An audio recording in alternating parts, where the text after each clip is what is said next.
नगर निगम की दुकानों और किराए को लेकर व्यापारी और नगर निगम में कई दिन से हड़ताल का मामला चल रहा था। वह आज विनोद अग्रवाल महापौर के आश्वासन के बाद व्यापारियों ने अपनी हड़ताल वापस ले ली है और बाजार पुनः खोलने का आश्वासन मिला है।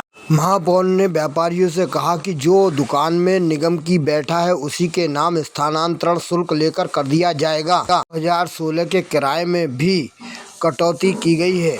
इसी के आश्वासन के साथ सभी व्यापारियों को कहा कि वो अपना किराया एक मुश्त जमा करेंगे तो उसमें भी 10% की छूट दे दी जाएगी।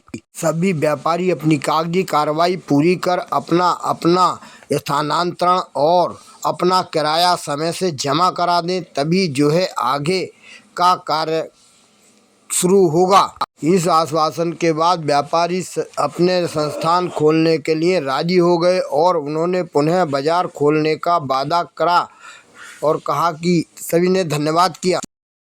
नगर निगम की अपनी निजी संपत्ति में 488 के लगभग हमारी दुकानें हैं, जो कि पिछले काफी समय से उस पर दुकानदार छोटे उस पर काबिज है।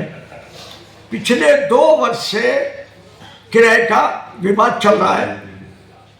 2023 में शासनादेश के अनुसार जिलाधिकारी के वर्तमान सर्किल रेट पर 2016 के 25% बढ़ाकर वसूल करने का आदेश है उत्तर प्रदेश सरकार के द्वारा।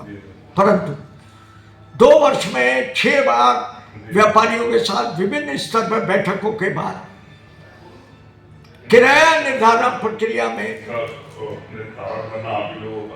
30% सर्किल रेट से भी छूट देने का माननीय कार्यकारिणी समिति के समक्ष निर्णय लिया गया और ये निर्णय हुआ कि जो भी व्यापारी एक मुश्त अभी अपना किराया जमा करा देगा उसको 10% की अतिरिक्त छूट दी जाएगी। आज वार्ता के दौरान ये पाया गया कि चूंकि इस पे 18% जीएसटी लगेगा, तो इसलिए करंट जो छूट है वो 10% से बढ़ाकर और 18% करने का निर्णय लिया गया।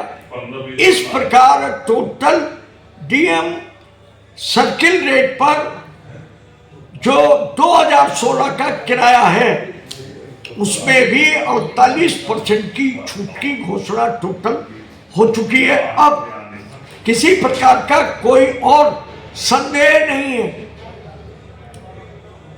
निर्णय लेना है कि इसके विषय में आगे क्या कहें।